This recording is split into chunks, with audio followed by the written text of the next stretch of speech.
Ketika Nabi Daud membaca kitabnya, burung berhenti di udara, ikut melantunkan dan bertasbih mengikuti tasbihnya Nabi Daud. Gunung-gunung pun juga menyahut dan ikut bertasbih bersamanya pada pagi dan sore hari.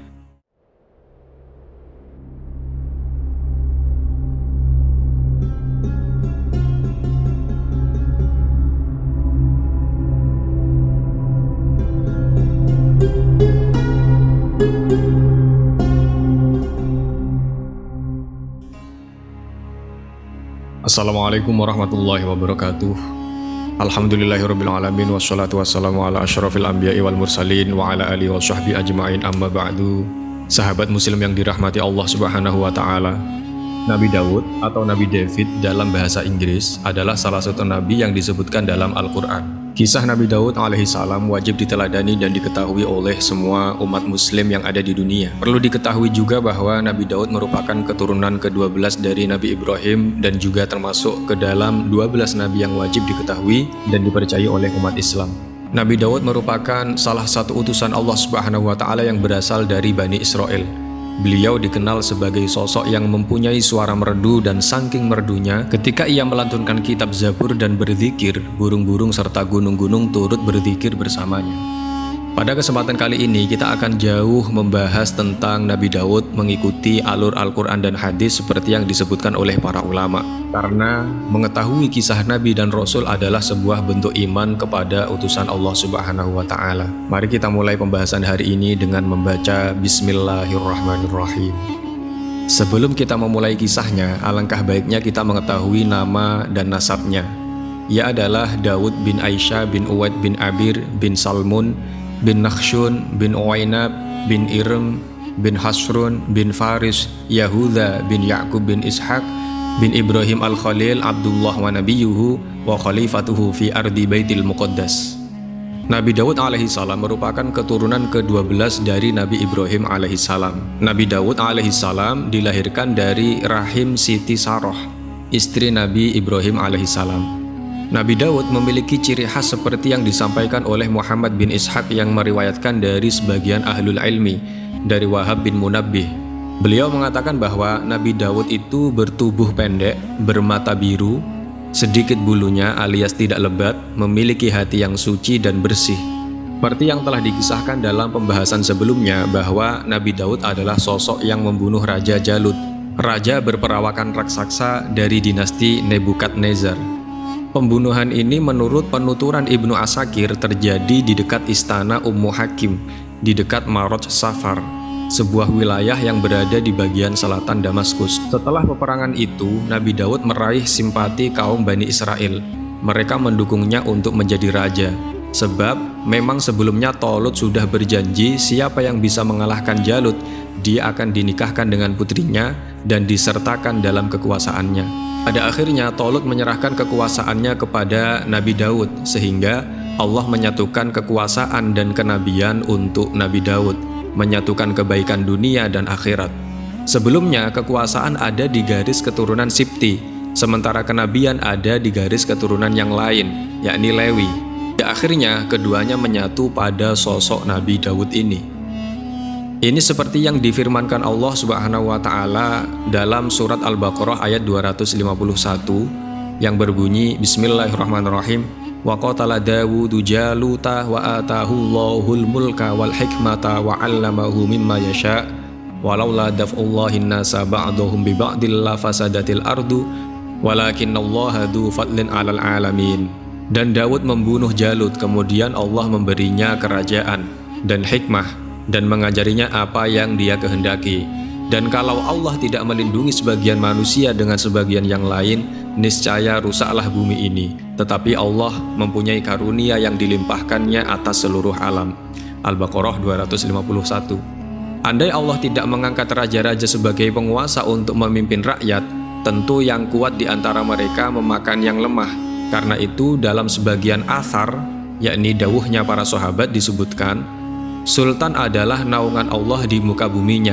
Amirul Mukminin Utsman bin Affan mengatakan, Innallaha la yazra'u bisultani ma la yazra'u bil Qur'an, yang artinya sungguh Allah menanam dengan sultan sesuatu yang tidak ia tanam dengan Al-Quran.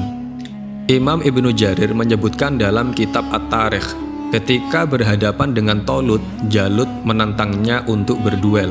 Ia berkata, "Majulah kamu, lalu aku akan menghampirimu." Raja Talut lalu mengomando pasukannya. Kemudian Daud maju hingga membunuh Jalut. Tentang kapan Nabi Daud diangkat menjadi raja, ulama berbeda pendapat terkait hal ini.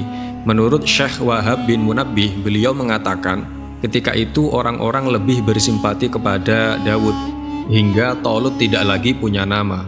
Lalu mereka melengsarkan Talut dan menunjuk Daud sebagai raja. Menurut salah satu sumber, peralihan kekuasaan ini atas perintah Nabi Samuel, hingga sebagian ada yang menyatakan Samuel sudah menyerahkan kekuasaan kepada Daud sebelum peperangan dengan Jalut. Imam Ibnu Jarir mengatakan, menurut pendapat mayoritas ulama, Daud diangkat sebagai raja setelah Jalut terbunuh. Namun itu semua adalah perkhilafan, hakikatnya yang tahu hanyalah Allah Subhanahu wa taala. Wallahu a'lamu bishawab. Imam Ibnu Asakir meriwayatkan dari Sa'id bin Abdul Aziz, Daud membunuh Jalut di dekat istana Ummu Hakim, dan sungai yang ada di sana itu adalah sungai yang disebut dalam ayat falamma fasala Talutu bil junudi qala innallaha mubtaliikum binahar faman syariba minhu falaysa minni wa man lam yat'amhu fa innahu minni illa man ightarafa ghurfatan biyadihi. Maka tatkala Talut keluar membawa tentaranya, ia berkata, sesungguhnya Allah akan menguji kamu dengan suatu sungai, maka siapa di antara kamu meminum airnya, bukanlah ia pengikutku, dan barang siapa tiada meminumnya kecuali mengambil seciduk tangan, maka dia adalah pengikutku. Wallahu a'lam. Hanya Allah yang tahu pasti di mana letak Jalut dihabisi oleh Nabi Daud. Sahabat Muslim rahimakumullah, Nabi Daud memiliki kepandaian dalam mengolah besi. Allah Subhanahu wa taala berfirman, "Dan sungguh telah kami berikan kepada Daud karunia dari kami. Kami berfirman, wahai gunung-gunung dan burung-burung, bertasbihlah berulang-ulang bersama Daud, dan kami telah melunakkan besi untuknya, yaitu buatlah baju besi yang besar-besar dan ukurlah anyamannya, dan kerjakanlah kebaikan. Sungguh, aku maha melihat apa yang kamu kerjakan." Dalam surat As-Saba ayat 10-11. Allah berfirman, "Dan kami memberikan pengertian kepada Sulaiman tentang hukum yang lebih tepat, dan kepada masing-masing kami berikan hikmah dan ilmu, dan kami tundukkan gunung-gunung dan burung-burung. Semua bertasbih bersama Daud, dan kamilah yang melakukannya. Dan kami ajarkan pula kepada Daud cara membuat baju besi untukmu, guna melindungi kamu dalam peperangan. Tidakkah kamu bersyukur kepada Allah?" Ini disebutkan dalam surat Al-Anbiya ayat 79-80. Allah membantu Nabi Daud membuat baju-baju perang dari besi untuk melindungi prajurit kala berhadapan dengan musuh. Allah menuntun dan memberitahukan caranya kepada Nabi Daud. Allah berfirman, "Dan ukurlah anyamannya, yaitu jangan kau paku baju besi itu sehingga akan membuatnya patah, dan jangan pula kau keraskan sehingga akan membuatnya retak." Demikian dinyatakan oleh Imam Mujahid, Imam Qatadah, Hakam, dan Ikrimah. Hal ini menunjukkan bahwasanya Allah sangat mencintai Nabi Daud, dengan bukti ketika membuat baju besi, Allah menunjukkan caranya lewat firman Allah yang telah disebutkan tadi. Imam Hasan Al-Basri, Imam Qatadah, dan Imam A'mash menyatakan, Allah melunakkan besi untuk Daud hingga Daud memintalnya tanpa memerlukan api ataupun palu. Imam Qatadah mengatakan Daud adalah orang pertama yang membuat baju perang dari besi. Sebelumnya, baju perang hanya berupa lempengan-lempengan saja. Imam Ibnu Saudab menyatakan setiap hari Nabi Daud membuat satu baju besi yang ia jual seharga 6.000 dirham. Disebutkan dalam hadis, makanan terbaik yang dimakan seseorang adalah makanan dari hasil kerjanya sendiri, dan Nabi Daud memakan dari hasil kerjanya sendiri dengan menjual baju besi. Allah Subhanahu wa taala berfirman, "Dan ingatlah akan hamba kami Daud yang mempunyai kekuatan. Sungguh dia sangat taat kepada Allah. Sungguh kamilah yang menundukkan gunung-gunung untuk bertasbih bersama dia pada waktu petang dan pagi, dan kami tundukkan pula burung-burung dalam keadaan terkumpul. Masing-masing sangat taat kepada Allah, dan kami kuatkan kerajaannya, dan kami berikan hikmah kepadanya serta kebijaksanaan dalam memutuskan perkara." Dalam surat Shad ayat 17-20. Imam Ibnu Abbas dan Mujahid menjelaskan, Aid adalah kekuatan dalam ketaatan. Maksudnya, Daud memiliki kekuatan untuk beribadah dan beramal soleh. Qatadah mengatakan, Nabi Daud diberi kekuatan untuk beribadah dan pemahaman dalam Islam. Ia juga menyatakan, diriwayatkan kepada kami, Nabi Daud adalah orang yang selalu qiyamul lail, yakni sholat malam pada malam hari. Dan beliau juga melaksanakan puasa setengah tahun. Artinya dengan cara sehari berpuasa, sehari berbuka. Sehingga sampai sekarang terkenal dengan namanya puasa Daud. Disebutkan dalam kitab Sahihain, kitab Bukhari Muslim, Rasulullah SAW bersabda, sholat yang paling disukai Allah adalah sholatnya Daud, dan puasa yang paling disukai Allah adalah puasanya Nabi Daud.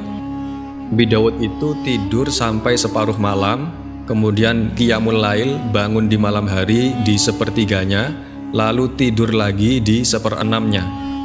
Beliau cara berpuasanya adalah sehari berpuasa dan sehari berbuka, artinya sehari berpuasa, sehari tidak puasa, dan begitu seterusnya. Nabi Daud tidak pernah melarikan diri saat berhadapan dengan musuh. Allah Subhanahu wa Ta'ala berfirman, sungguh kamilah yang menundukkan gunung-gunung untuk bertasbih bersama Daud pada waktu petang dan pagi, dan kami tundukkan pula burung-burung dalam keadaan terkumpul, masing-masing sangat taat kepada Allah, sebagaimana Allah Subhanahu wa Ta'ala berfirman, wahai gunung-gunung dan burung-burung, bertasbihlah berulang-ulang bersama Nabi Daud. Demikian dinyatakan oleh Imam Ibnu Abbas, Mujahid, dan lainnya ketika menafsirkan ayat tersebut. Allah Subhanahu wa Ta'ala menundukkan gunung-gunung untuk bertasbih bersama Daud pada waktu petang dan pagi hari, yakni pada akhir dan permulaan hari. Karena Allah memberikan Nabi Daud suara yang sangat merdu yang tidak ia berikan pada siapapun. Ketika Nabi Daud membaca kitabnya, burung berhenti di udara, ikut melantunkan dan bertasbih mengikuti tasbihnya Nabi Daud. Gunung-gunung pun juga menyahut dan ikut bertasbih bersamanya pada pagi dan sore hari.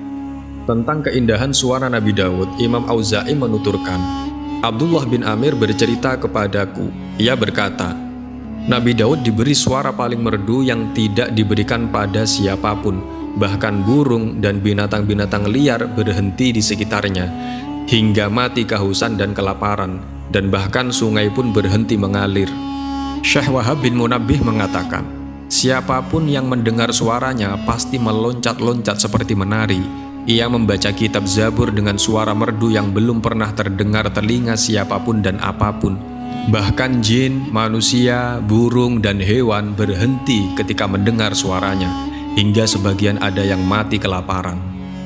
Imam Abu Awanah Al-Isfiraini menuturkan, Abu Bakar bin Abid Dunya bercerita kepada kami, Ahmad bin Mansur At-Tusi bercerita kepada kami, ia berkata, aku mendengar Suhaib Abu Turab berkata, Abu Awanah berkata, Abu Abbas Al-Madani juga bercerita kepadaku, Muhammad bin Shalih Al-Adawi bercerita kepada kami, Sayyar bin Hatim bercerita kepada kami, dari Ja'far dari Malik, ia berkata, saat Daud mulai membaca Zabur, keperawanan para gadis akan rusak.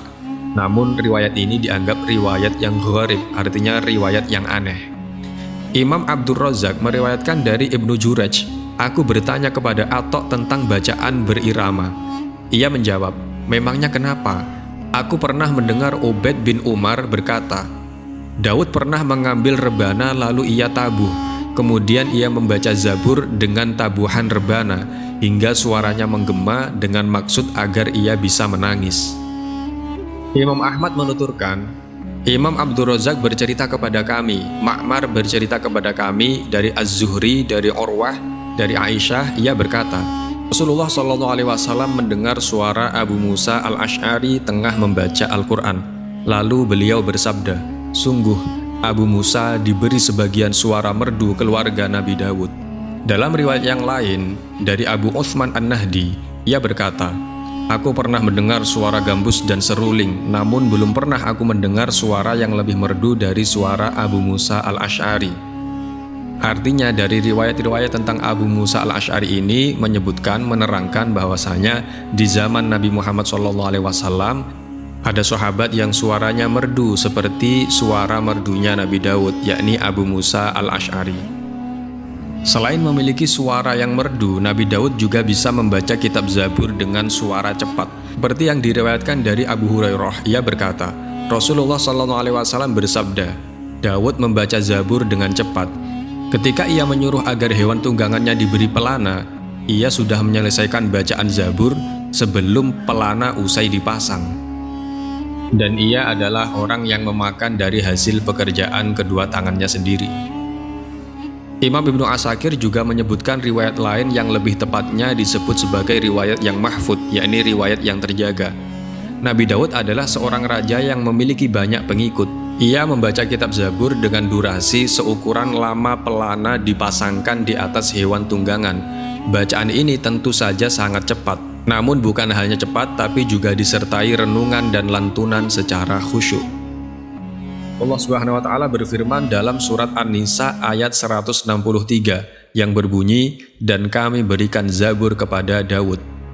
Zabur adalah kitab yang masyhur.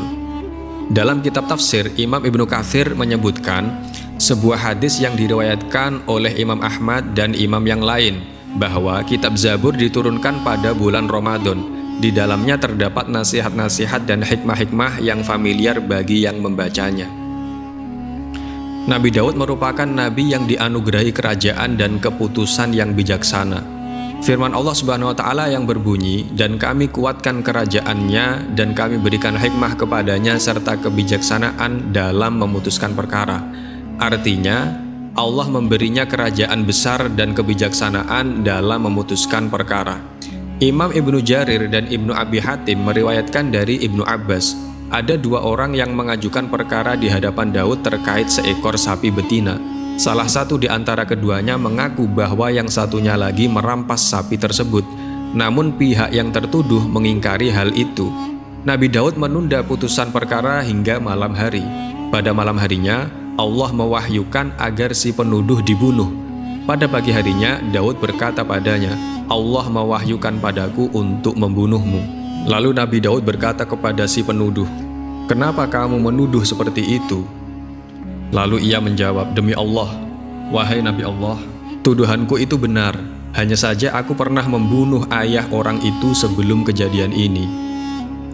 Lalu Nabi Daud pun kemudian memerintahkan agar mengeksekusi orang tersebut dan akhirnya ia pun dibunuh.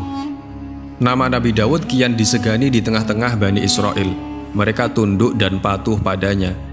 Hal ini karena Allah sudah berfirman dalam Al-Qur'annya, "Dan kami kuatkan kerajaannya, dan kami berikan hikmah," yakni kenabian, dan Allah memberikan kepada Nabi Daud kebijaksanaan dalam memutuskan perkara, yakni wajib bagi pihak penuduh untuk menunjukkan bukti dan wajib bagi orang yang mengingkari untuk mengucapkan sumpah.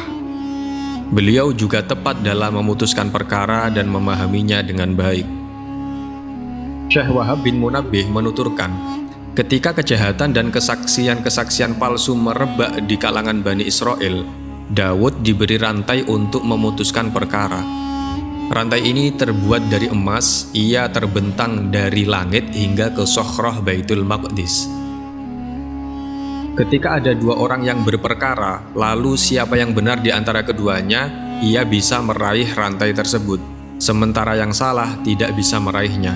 Kondisi seperti ini terus berjalan, hingga pada akhirnya ada seseorang menitipkan mutiara pada orang lain, lalu orang yang dititipi mengingkari benda tersebut.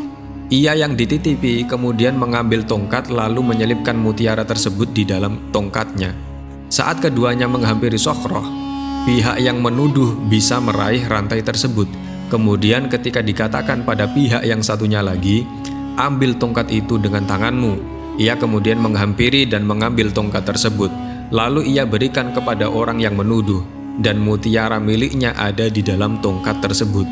Nabi Daud kemudian mengucapkan, "Ya Allah, ya Allah, sungguh Engkau tahu, aku telah menyerahkan mutiara itu padanya." Si pemilik mutiara kemudian meraih rantai itu dan bisa. Namun karena permasalahan ini terasa rumit bagi Bani Israel, akhirnya keputusan menggunakan rantai ini dihilangkan dengan cepat. Sejumlah mufasir juga menyebutkan kisah semakna. Ishaq bin Bishr meriwayatkan dari Idris bin Sinan dari Wahab dengan matan semakna. Allah Subhanahu wa Ta'ala berfirman, "Dan apakah telah sampai kepadamu, wahai Nabi Muhammad, suatu berita tentang orang-orang yang berselisih saat Nabi Daud sedang berada di tempat peribadatan, ketika mereka datang dengan cara memanjat dinding mihrab, Ketika mereka masuk menemui Daud, lalu dia terkejut karena kedatangan mereka. Mereka berkata, "Janganlah takut, kami berdua sedang berselisih. Sebagian dari kami berbuat dolim kepada yang lain, maka berilah keputusan di antara kami secara adil, dan janganlah menyimpang dari kebenaran, serta tunjukilah kami ke jalan yang lurus." Sesungguhnya saudaraku ini mempunyai 99 ekor kambing betina, dan aku mempunyai seekor saja. Lalu dia berkata, "Serahkanlah kambingmu itu kepadaku," dan dia mengalahkan aku dalam perdebatan. Dia, Daud, berkata, "Sungguh dia telah berbuat dolim kepadamu dengan meminta kambingmu itu untuk ditambahkan kepada kambingnya. Memang banyak di antara orang-orang yang bersekutu itu berbuat dolim kepada yang lain, kecuali orang-orang yang beriman dan mengerjakan kebajikan, dan hanya sedikitlah mereka yang begitu."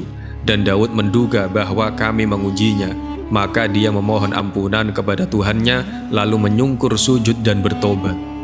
Pada suatu hari, Nabi Daud menyendiri di tempat beliau beribadah. Tidak seorang pun diizinkan masuk. Tempat itu dikelilingi tembok yang tinggi. Tetapi tiba-tiba Nabi Daud dikagetkan dengan kedatangan dua orang yang masuk dengan memanjat tembok. Dua orang itu berhasil meyakinkan Nabi Daud bahwa mereka berdua tidak bermaksud jahat, hanya ingin mengadukan perkara yang terjadi antara mereka berdua. Mereka meminta Nabi Daud untuk menyelesaikannya. Salah seorang dari mereka menceritakan persoalannya. "Sesungguhnya saudaraku ini mempunyai 99 ekor kambing betina, dan aku mempunyai 1 ekor saja." Maka dia berkata, "Serahkanlah kambingmu itu kepadaku," dan dia mengalahkan aku dalam perdebatan. Tidak dijelaskan dalam ayat tersebut bagaimana hubungan persaudaraan antara mereka berdua. Apakah saudara kandung, saudara sebapak atau seibu, atau saudara seiman? Barangkali yang terakhir itulah yang benar, yaitu saudara seiman. Sama-sama pengikut Nabi Daud, bukan saudara dalam hubungan darah. Tanpa meminta penjelasan dari pihak yang satu lagi, Nabi Daud langsung memutuskan bahwa yang punya 99 ekor kambing betina itu telah berbuat dolim. Beliau berkata, "Sesungguhnya dia telah berbuat dolim kepadamu dengan meminta kambingmu itu untuk ditambahkan kepada kambingnya." Nabi Daud langsung membuat keputusan tanpa meminta penjelasan lebih dahulu dari pihak satunya lagi, yaitu lawan perkara. Harusnya agar dapat membuat keputusan yang adil, seorang hakim harus mendengarkan kedua belah pihak terlebih dahulu.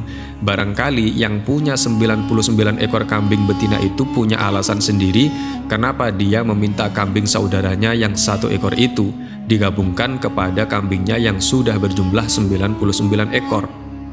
Menyadari kekeliruannya, Nabi Daud segera memohon ampun kepada Allah Subhanahu wa Ta'ala, dan Allah Subhanahu wa Ta'ala yang Maha Pengampun mengampuninya.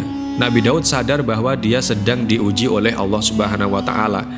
Ada mufasir yang mengatakan bahwa setelah Nabi Daud memutuskan perkaranya, tiba-tiba dua orang yang berperkara itu menghilang. Melihat dua orang itu hilang begitu saja, sadarlah Nabi Daud bahwa dua orang itu adalah malaikat yang diutus oleh Allah Subhanahu wa Ta'ala untuk menguji dan memberikan pelajaran kepadanya, agar selalu mendengar dua pihak yang berperkara sebelum membuat keputusan. Menurut riwayat Nasai dari Ibnu Abbas radhiyallahu anhu bahwasanya tanpa membaca ayat ini, beliau sujud lalu bersabda, "Daud alaihissalam sujud karena taubat, kita sujud karena bersyukur." Sebagaimana yang dikatakan oleh Imam Ibnu Abbas bahwasanya sujud dalam surat Shad itu bukan termasuk sujud tilawah yang diharuskan. Dan beliau pernah melihat Rasulullah sujud pada ayat dalam surat tersebut. Tentang surat Shad ini ada cerita menarik dari para sahabat. Suatu ketika Abu Sa'id Al-Khudri bermimpi menulis surat Shad. Kemudian ketika sampai pada ayat sajdah, ia melihat tinta, pena, dan apapun yang ada di hadapannya bersujud. Abu Sa'id kemudian mengisahkan mimpi itu kepada Nabi. Sejak saat itu beliau selalu sujud pada ayat sajdah surat Shad. Diceritakan dari Ibnu Abbas, ia menuturkan bahwa ada seseorang datang kepada Nabi lalu berkata, "Wahai Rasulullah, aku bermimpi seperti halnya mimpi yang dialami orang tidur. Aku seakan-akan sholat di belakang sebuah pohon. Aku kemudian membaca ayat sajdah, pohon itu bersujud mengikuti sujudku. Lalu aku mendengarnya berkata saat sujud, 'Ya Allah, catatlah sujud ini sebagai pahala untukku di sisimu. Jadikanlah ia sebagai simpanan pahala bagiku, dengannya gugurkan dosaku, dan terimalah ia dariku seperti engkau menerima dari hambamu Daud. Imam Ibnu Abbas mengatakan, aku kemudian melihat Rasulullah berdiri lalu membaca ayat sajdah. Setelah itu beliau sujud, dan saat sujud aku mendengar beliau membaca seperti bacaan pohon yang disampaikan orang tersebut.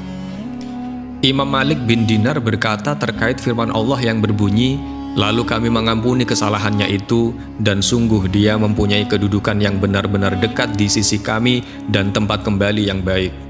Dalam surat Shad ayat 25. Dia mengatakan bahwa pada hari kiamat Daud berdiri di dekat kaki Arsy. Lalu Allah berfirman, wahai Daud, agungkanlah aku pada hari ini dengan suara indah dan merdu seperti dulu kau mengagungkanku di dunia. Daud berkata, bagaimana aku bisa sementara kau telah mengambilnya dariku? Allah kemudian berfirman, sungguh aku akan mengembalikannya, yakni suara merdu itu padamu hari ini. Daud kemudian melantunkan suara yang mengalahkan kenikmatan para penghuni surga. Nabi Daud adalah nabi yang memutuskan perkara sesuai dengan hukum Allah. Sebagaimana firman Allah, wahai Daud, sesungguhnya engkau kami jadikan khalifah, penguasa di bumi, maka berilah keputusan perkara di antara manusia dengan adil, dan janganlah engkau mengikuti hawa nafsu, karena akan menyesatkan engkau dari jalan Allah. Sungguh orang-orang yang sesat dari jalan Allah akan mendapat azab yang berat karena mereka melupakan hari perhitungan. Surat Shad ayat 26. Pada masa itu, Nabi Daud menjadi teladan dalam keadilan, ibadah, dan ketaatan-ketaatan yang mendekatkan diri kepada Allah. Hingga tak ada waktu berlalu sesaat pun di kalangan ahlul baitnya, baik pada malam maupun siang hari tanpa ibadah. Seperti yang Allah firmankan, bekerjalah hai keluarga Daud untuk bersyukur kepada Allah, dan sedikit sekali dari hamba-hambaku yang berterima kasih. Dalam surat As-Saba ayat 13. Diriwayatkan dari Abu Jallad, ia berkata, aku membaca terkait permasalahan Nabi Daud. Ia berkata, ya Rob, bagaimana aku bisa bersyukur kepadamu, padahal aku tidak bisa menggapai syukurmu selain karena nikmatmu juga. Wahyu kemudian datang padanya, wahai Daud, bukankah kau tahu bahwa semua nikmat yang ada padamu itu berasal dariku? Betul ya Rob, jawabnya. Allah berfirman, sungguh aku merelakan hal itu sebagai rasa syukurmu. Ibnu Syihab berkata, Nabi Daud mengucapkan, segala puji hanya bagi Allah. Aku memujinya dengan pujian yang layak bagi kemuliaan wajahnya dan keagungan keluhurannya. Allah kemudian mewahyukan kepadanya, sungguh kau telah melelahkan para malaikat pencatat amal, wahai Daud. Hadis ini diriwayatkan oleh Abu Bakar bin Abid Dunya dari Ali bin Ja'ad dari Sauri dengan matan yang sama. Disebutkan dalam hikmah keluarga Daud, wajib bagi orang yang berakal untuk tidak melalaikan 4 waktu, yakni waktu untuk bermunajat kepada Allah, waktu untuk introspeksi diri, waktu untuk mengunjungi saudara-saudaranya yang memberitahukan aib-aibnya dan berkata jujur tentangnya, dan waktu untuk membiarkan diri merasakan kenikmatan yang halal dan berhias diri. Karena waktu yang ini membantu untuk ketiga waktu sebelumnya, juga untuk mengistirahatkan hati. Wajib bagi orang yang berakal untuk mengenali waktu, menjaga lisan, dan menjalankan rutinitasnya.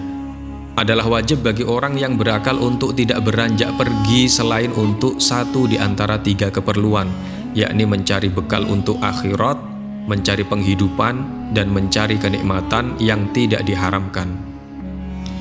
Imam Al-Hafidh Ibnu Asakir menyebutkan banyak kata bijak dalam biografi Nabi Daud. Di antaranya, jadilah ayah penyayang bagi anak yatim, dan ketahuilah bahwa apa yang kau tanam itulah yang akan kau tuai. Abdur Razak meriwayatkan hadis marfu' gharib melalui sebuah sanad. Nabi Daud berkata, wahai orang yang menanam keburukan-keburukan, kelak kau akan menuai durinya. Diriwayatkan dari Daud, ia berkata, perumpamaan penceramah bodoh di tengah-tengah tempat perkumpulan suatu kaum, laksana penyanyi di dekat kepala orang mati.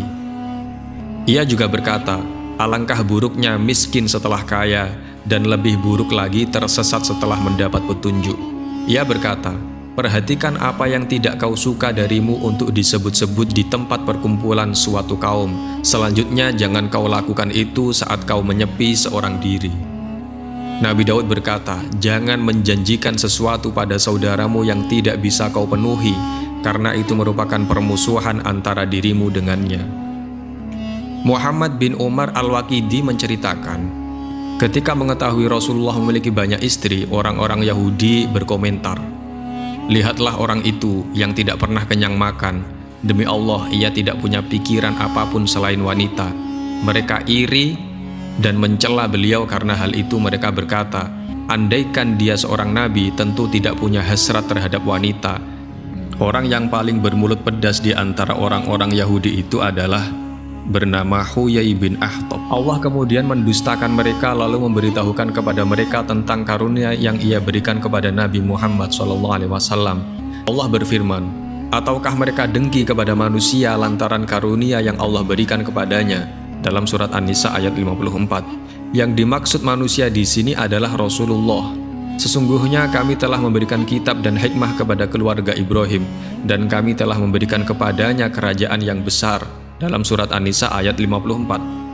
Yaitu ketika Allah memberikan karunia kepada Sulaiman bin Daud, ia memiliki 1000 istri. 700 diantaranya wanita merdeka dan 300 sisanya budak. Nabi Daud memiliki 100 istri, salah satu diantaranya wanita dari Auria, ibunda Sulaiman bin Daud yang ia nikahi setelah terjadi fitnah. Istri-istri mereka masih lebih banyak dari istri-istri Nabi Muhammad. Imam Al-Kalbi juga menyebutkan riwayat serupa. Ia menyebutkan bahwa Nabi Daud memiliki 100 istri, sementara Nabi Sulaiman memiliki 1000 istri, 300 diantaranya budak. Imam Al-Hafidh meriwayatkan dalam At-Tarikh dalam biografi Shadaqatud Dimaski yang meriwayatkan dari Ibnu Abbas melalui jalur Fajar bin Fadolah Al-Himash dari Abu Hurairah Al-Himash dari Shadaqah Ad-Dimashqi bahwa seseorang bertanya kepada Ibnu Abbas tentang puasa. Ia berkata, "Akan kuceritakan suatu hal padamu yang sudah lama kupendam. Jika kau mau, aku akan menuturkan puasa Daud padamu. Ia ahli puasa dan qiyamul lail. Ia sosok pemberani, tidak melarikan diri kala berhadapan dengan musuh. Ia berpuasa sehari dan berbuka sehari. Rasulullah pernah bersabda, sebaik-baik puasa adalah puasa Daud." Ia membaca kitab Zabur dengan 70 jenis suara yang ia lantunkan. Dalam salah satu rakaat setiap sholat malam, ia menangis hingga segala sesuatu ikut menangis. Suaranya yang merdu membuat orang sedih dan sakit lupa akan kesedihan dan sakit yang ia rasa. "Jika kau mau, akan kuceritakan padamu tentang puasa anak wanita perawan, Aisyah putra Maryam. Ia berpuasa sepanjang masa, memakan jelai dan mengenakan baju bulu, memakan apa yang ada dan tidak meminta yang tidak ada. Ia tidak memiliki anak yang meninggal dunia ataupun rumah yang runtuh. Suatu ketika ia kemalaman, ia kemudian sholat hingga subuh tiba. Ia pandai memanah, apapun hewan buruan yang ia inginkan, tidak ada yang luput. Ia biasa menghadiri majelis-majelis Bani Israel, menuntaskan keperluan mereka. Jika kau mau, akan kuceritakan padamu tentang puasa ibunda Aisyah, Maryam binti Imran. Ia berpuasa sehari dan berbuka 2 hari. Jika kau mau, akan kuceritakan padamu tentang puasa Nabi Arab, Ummi, yakni Nabi Muhammad. Beliau berpuasa 3 hari setiap bulannya dan bersabda, sungguh hal itu, yakni puasa 3 hari setiap bulan adalah puasa sepanjang masa. Imam Ahmad meriwayatkan dari Abu Nadir, dari Faraj bin Fadolah, dari Abu Haram, dari Shadaqah, dari Ibnu Abbas secara marfu' terkait puasa Nabi Daud yang telah disebutkan panjang tadi. Sekarang kita akan membahas tentang wafatnya Nabi Daud. Telah dikisahkan dalam hadis-hadis terkait penciptaan Nabi Adam, ketika Allah mengeluarkan keturunannya dari punggungnya, Nabi Adam lalu melihat para nabi di antara mereka, dan ia melihat seorang yang wajahnya bersinar di antara para nabi. Nabi Adam lalu bertanya, "Ya Rob, siapakah dia?" Allah menjawab, "Dia anakmu, Daud." Nabi Adam bertanya, "Ya Rob, berapa usianya?" Allah menjawab, 60 tahun. Nabi Adam berkata, "Ya Rob, tambahkan usianya." Allah menjawab, "Tidak, kecuali jika aku tambahkan dari usiamu." Usia Nabi Adam adalah 1000 tahun. Lalu usia Nabi Daud ditambah 40 tahun. Saat usia Nabi Adam habis, malaikat maut datang menghampirinya. Lalu Nabi Adam berkata, "Usiaku masih 40 tahun lagi." Adam lupa usia yang ia berikan kepada anaknya, Daud. Allah kemudian menggenapkan usia 1000 tahun untuk Nabi Adam dan 100 tahun untuk Nabi Daud. Ibnu Jarir menyatakan bahwa ahli kitab mengatakan bahwa usia Nabi Daud adalah 77 tahun. Namun menurut Imam Ibnu Katsir, pendapat ini salah dan tertolak. Mereka juga menyatakan bahwa masa kekuasaannya berlaku selama 40 tahun. Yang ini mungkin saja masih bisa diterima menurut Imam Ibnu Katsir. Terkait kematian Nabi Daud, Imam Ahmad menyebutkan dalam musnadnya, Qabisah bercerita kepada kami, Ya'qub bin Abdurrahman bin Muhammad bin Amr bin Abu Amr bercerita kepada kami dari Muthalib dari Abu Hurairah, Rasulullah SAW bersabda, Daud sangat pencemburu. Setiap kali keluar rumah, ia mengunci semua pintu, sehingga tidak ada seorang pun masuk menemui keluarganya sampai dia pulang. Suatu ketika, ia pergi dan menutup semua pintu rumahnya rapat-rapat. Istri Nabi Daud kemudian melihat dari atas rumah. Ternyata di tengah-tengah teras rumah ada seseorang berdiri. Istri Daud kemudian berkata kepada orang-orang yang ada di dalam rumah, "Dari mana lelaki itu masuk ke dalam rumah? Padahal rumah terkunci. Demi Allah, kita pasti membuat nama Daud tercoreng." Nabi Daud kemudian pulang dan ternyata lelaki itu masih saja berdiri di tengah-tengah teras rumah. Nabi Daud lalu bertanya, "Siapa kamu?" Lelaki itu menjawab, "Aku adalah makhluk yang tidak takut terhadap para raja dan tidak ada tabir yang bisa menghalangiku." Nabi Daud menyahut, "Kalau begitu, demi Allah, kau adalah malaikat maut. Selamat datang wahai utusan Allah." Tidak lama setelah itu, nyawa Nabi Daud dicabut. Setelah jasadnya dimandikan, dikafani, dan selesai semuanya, matahari terbit lalu Sulaiman berkata kepada para burung, "Naungilah Nabi Daud." Burung-burung kemudian menaungi Nabi Daud hingga bumi terlihat gelap. Nabi Sulaiman lalu berkata kepada burung-burung, "Katupkan sayap-sayap kalian." Abu Hurairah mengatakan, Rasulullah mempraktekkan kepada kami apa yang dilakukan burung-burung tersebut. Rasulullah mengempit tangannya. Pada hari itu banyak sekali burung elang yang menaungi. Burung elang itu disebut madrohiyah, yakni burung elang yang lebar sayapnya. Imam As-Suddi meriwayatkan dari Abu Malik dari Ibnu Abbas, ia berkata, Nabi Daud meninggal dunia secara mendadak dan itu terjadi pada hari Sabtu. Saat itu burung-burung menaunginya. Namun sebagian riwayat yang lain menyatakan bahwasanya Nabi Daud meninggal dunia secara mendadak pada hari Rabu. Diriwayatkan dari sebagian ahli hadis bahwa malaikat maut datang saat Daud berada di mihrabnya.